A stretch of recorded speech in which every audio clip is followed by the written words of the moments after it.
At 11:33 p.m., USCYBERCOM's watch officer received an automated alert from the persistent access infrastructure maintained inside the IRGC's Aerospace Force command network. The alert was not an intrusion notification. The access had been established 14 months earlier and had been maintained continuously without detection. The IRGC network's security posture had not degraded since the access was established. Their intrusion detection systems were current, their network monitoring was active, and their personnel security practices were consistent with a professional military organization's standards. The access had been maintained not by exploiting degraded security, but by operating below the threshold of any behavior that would generate a detection alert.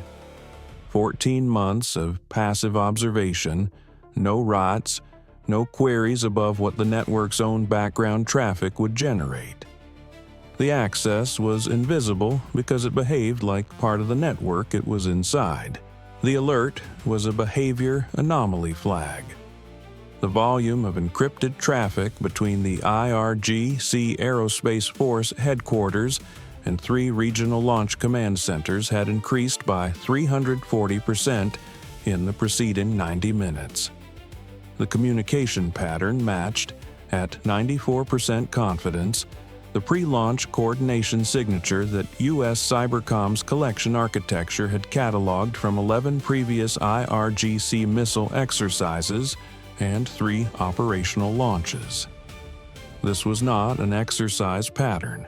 The timing, 11:33 p.m. local, well outside the exercise windows the IRGC had historically used, and the destination network nodes, 2 of the 3 regional centers had not communicated at this volume in any previously documented exercise, told a different story. The watch officer elevated the alert at 11:34 p.m. and transmitted to CENTCOM, NAVCENT, and the NSA collection facility simultaneously. Her annotation was 3 words: possible launch preparation. At 11:36 p.m., NSA collection on the Regional Launch Center communications confirmed the pattern. Encrypted targeting data packets were moving from the Aerospace Force headquarters outbound to 2 of the 3 regional nodes. Targeting data moves before a launch. This was not coordination traffic. This was strike package distribution. At 11:37 p.m., 4 minutes after the initial alert, CENTCOM had elevated to launch warning status and transmitted to all theater commands. Defensive systems began cycling to maximum alert posture. The Patriot batteries at Al-Udeid, Al-Dhafra, and Ain al-Assad moved to engagement-ready status.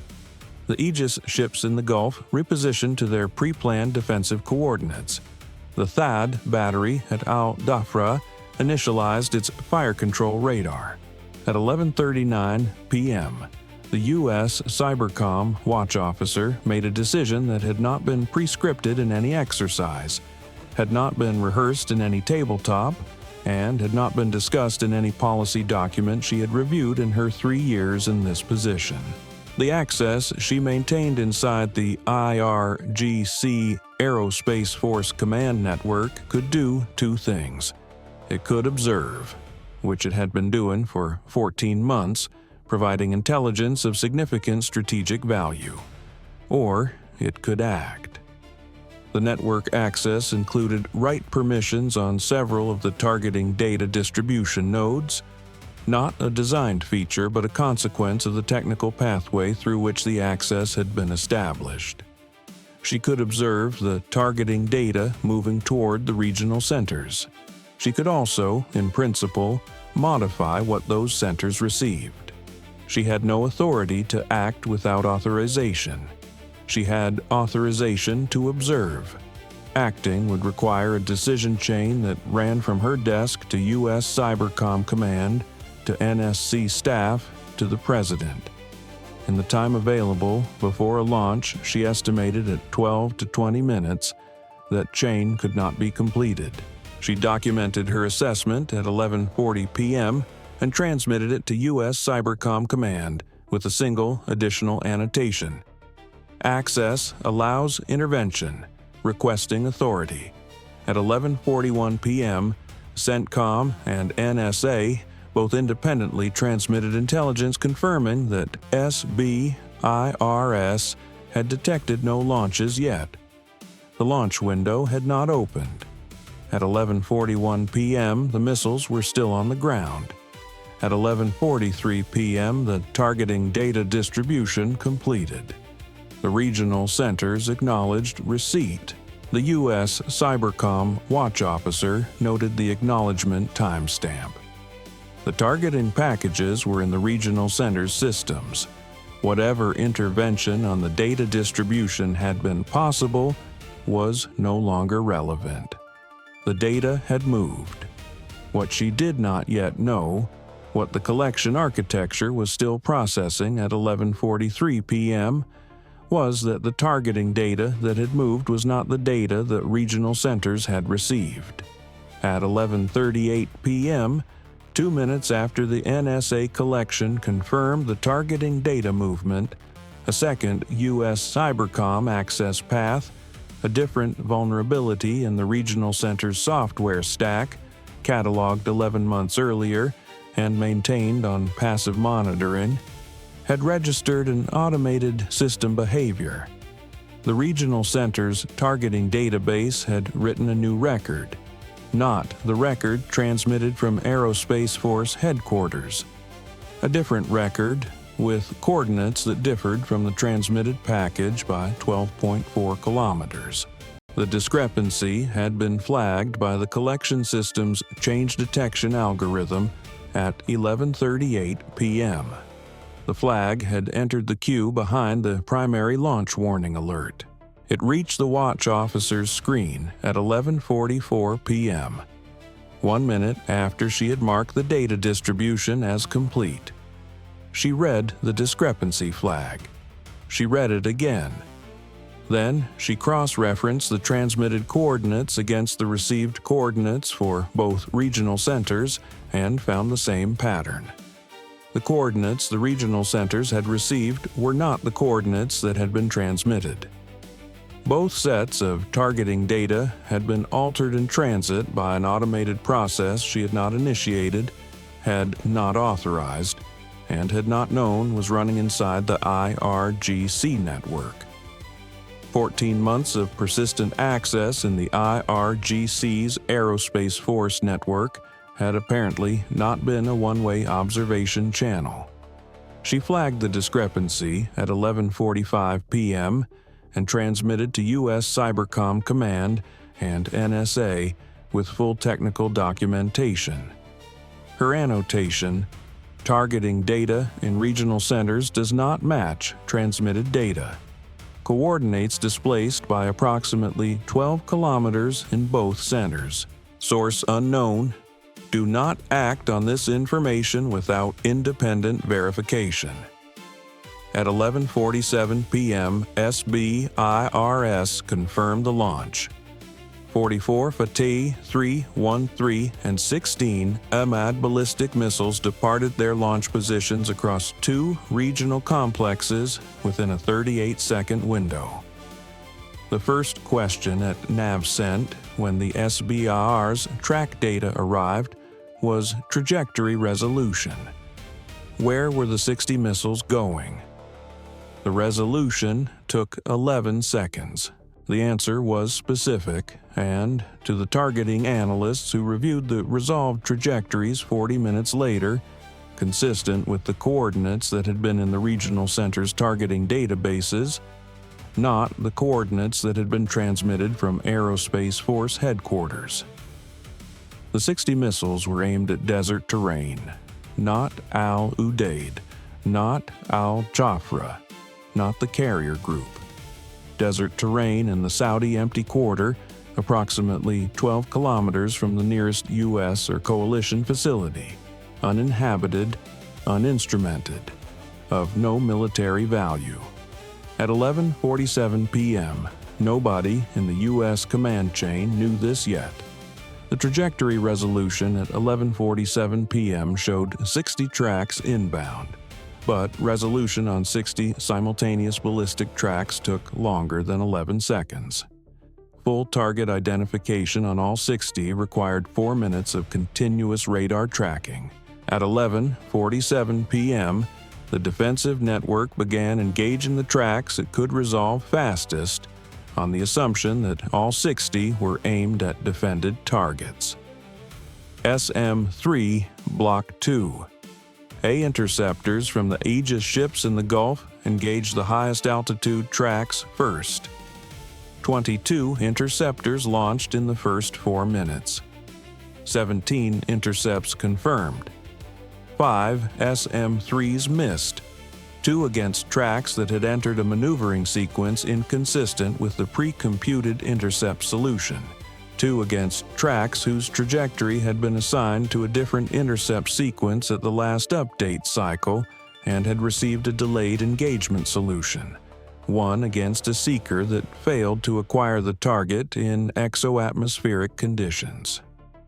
The PAC-3 batteries at Al-Udeid and Al-Dhafra engaged tracks entering terminal phase on trajectories that appeared consistent with their respective base positions. At Al-Udeid, 8 PAC-3 MSE interceptors addressed 8 inbound tracks in the first 3 minutes. 6 intercepts confirmed. The 2 non-intercepts were flagged for CIWS terminal engagement, but neither track impacted the base.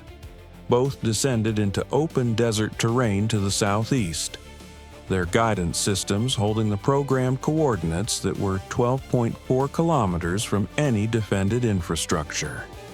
At Al-Dhafra, the PAC-3 battery engaged 11 tracks.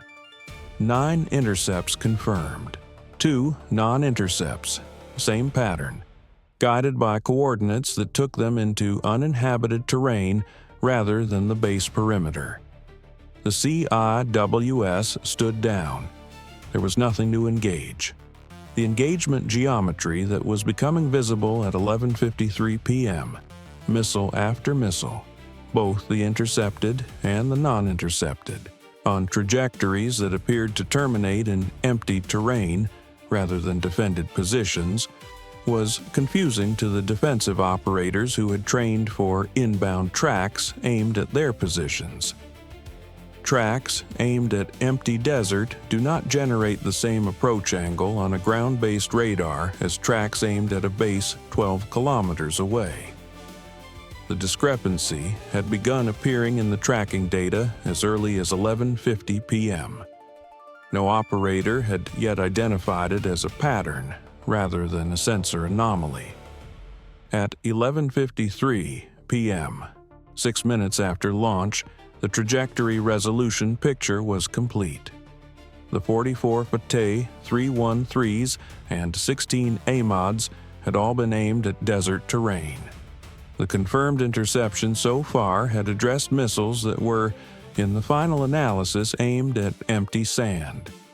The remaining unengaged missiles were still in flight, also aimed at empty sand.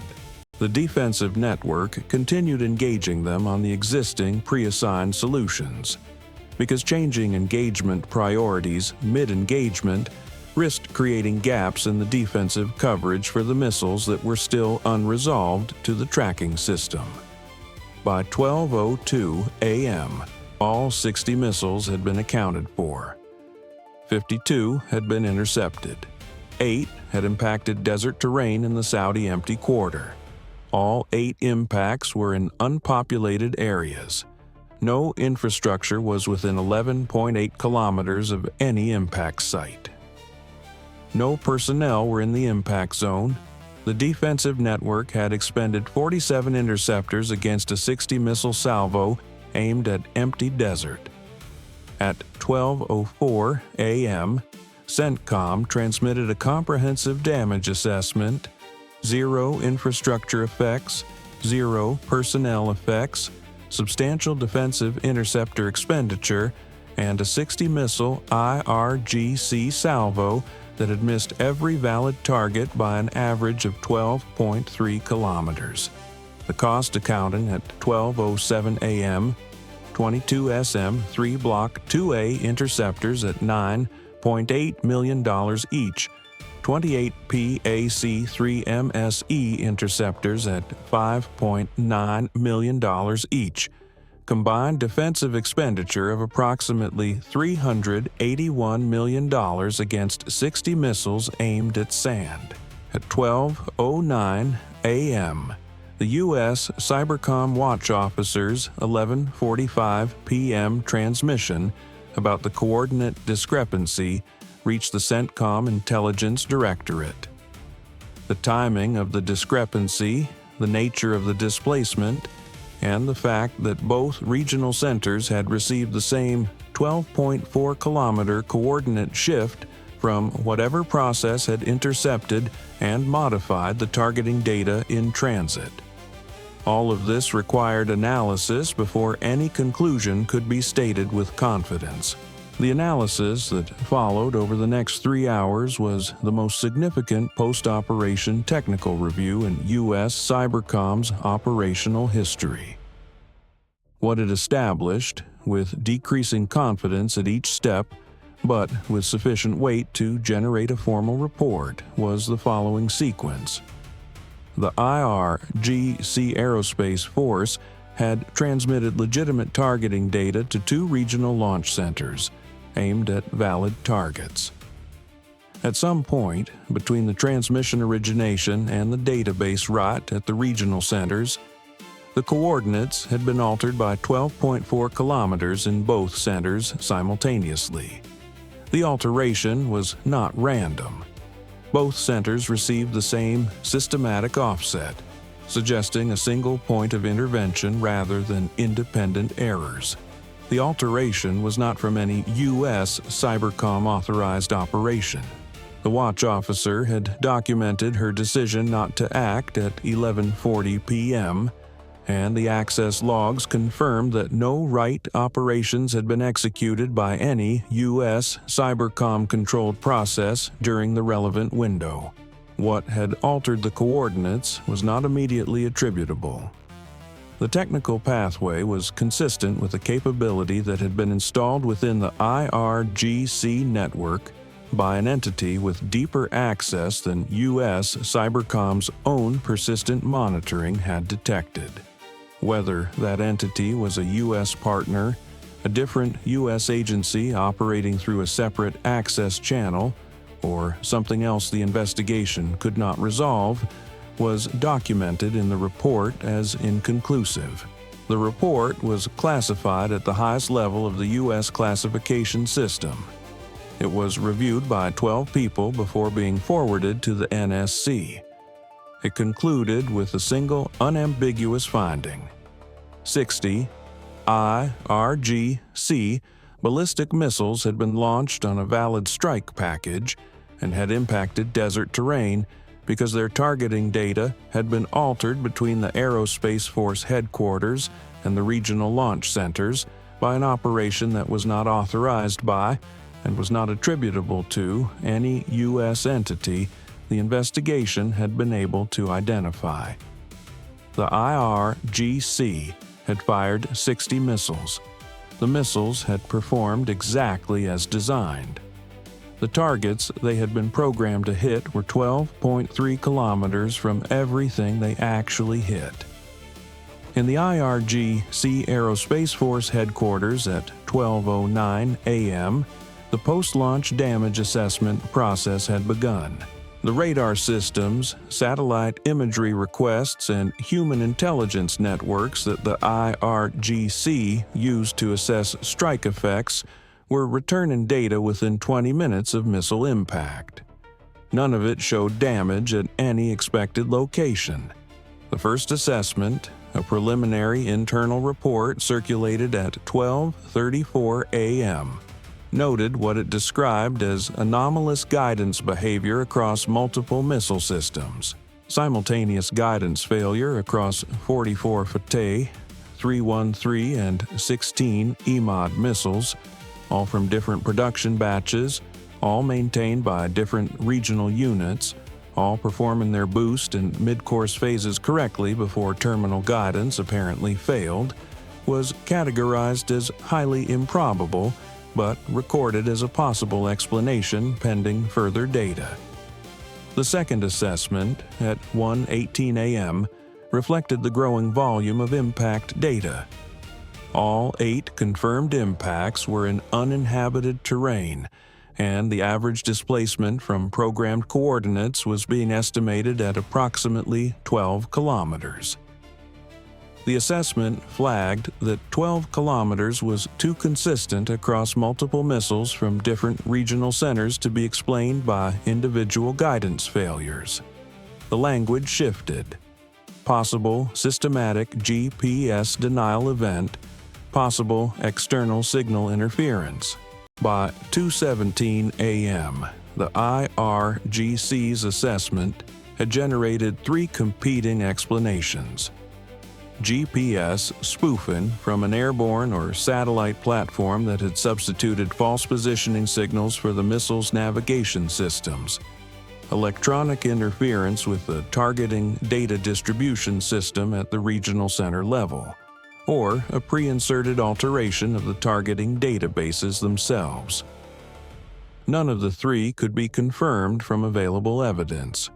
All 3 were technically possible.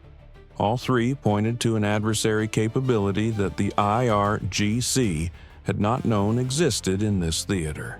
At 3:44 a.m., a restricted technical annex, later recovered by NSA collection and added to the USCYBERCOM investigation file, described the event as consistent with pre-positioned access to the targeting database distribution architecture and assessed the probability of external intervention at greater than 70%. It did not identify the actor. The annex recommended a complete security audit of all 3 regional center networks and a temporary suspension of network targeting data distribution pending the audit's completion. The launch operation that had required 4 months of preparation had been completed as planned. The missiles had performed as designed. The outcome had not followed the expected operational logic. The IRGC's technical staff was still working through why at 4 a.m. when the USCYBERCOM watch officer was closing her shift log.